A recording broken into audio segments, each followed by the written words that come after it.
Scott, you stayed in hotels and Airbnbs before, Sure. but I bet you've never wanted to spend the night in a jail cell. No, I've not. No. Well, people Actually, actively avoid it if I can. Yes, right? And people from across the country, they're actually traveling to a Minnesota town just to get locked up for the night. John Larston explains. We have 440 people, and at 5 o'clock you could shoot a cannon down Main Street and you won't hit anybody. Quiet, quaint, and a little bit odd.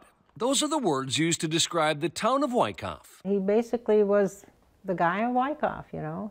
He lived and died in this very place. Ed Kruger ran the Jack Spratt grocery store for half a century. When he died at the age of 91, he willed everything he owned to the town, exactly as it was. Every time I come in here, I see something new that I hadn't seen before. Not knowing what to do, city leaders turned Ed's life and store into a museum. In this town, preservation is paramount, because a couple blocks away sits another iconic building that hasn't changed much. Linda, you and I try and avoid jail, and in your town, people want to stay in jail. They want to stay. Yes, that's right. The Wyckoff Jailhouse opened in 1913. The marshals were paid $20 a month to take care of the jailhouse. It served its purpose for 50 years.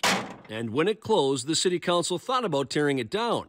But in the early 90s, it was turned into a bed and breakfast. And then a few years ago, city clerk Becky Schmidt put it on Airbnb. It just blew up. I mean, it went crazy. The very first year, we had rentals almost every single night. The money generated from jailhouse stays helps the town pay for upkeep here and at Ed's museum. I can see you got sheets which are very fitting of a jailhouse. We try and keep it all in the stripes. Pretty much everything in the jail is original, though a bathroom and shower have been added. Guests who go on lockdown can stay in a tight cell that lawbreakers slept in a century ago. Are you surprised people want to pay to spend the night in a cell like this? I was in the beginning. Even people in town going, why? You know, but I think it is just the experience. Some guests really get into it, dressing up for their time behind bars and knowing full well that this is the opposite of luxury. Even so, visitors have come from across the country and as far away as Australia just to spend the night behind bars, a 110-year-old cell block that adds to the wonder of Wyckoff. It's just a friendly community. We have a couple of weird little entities to entertain you with.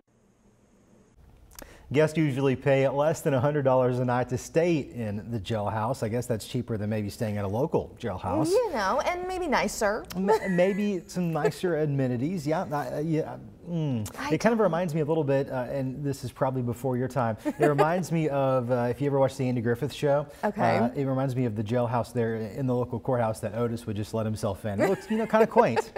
Something like that, but it looks a lot better than what I was expecting. When I heard this, I was like, what in the heck? I thought it was still like back from 50 years ago before it closed down, but they've done some renovations. It's not too bad. I don't think I would spend $100 to do it or any money. No, I'd rather just stay at the Best Western. Yeah, exactly. Much better.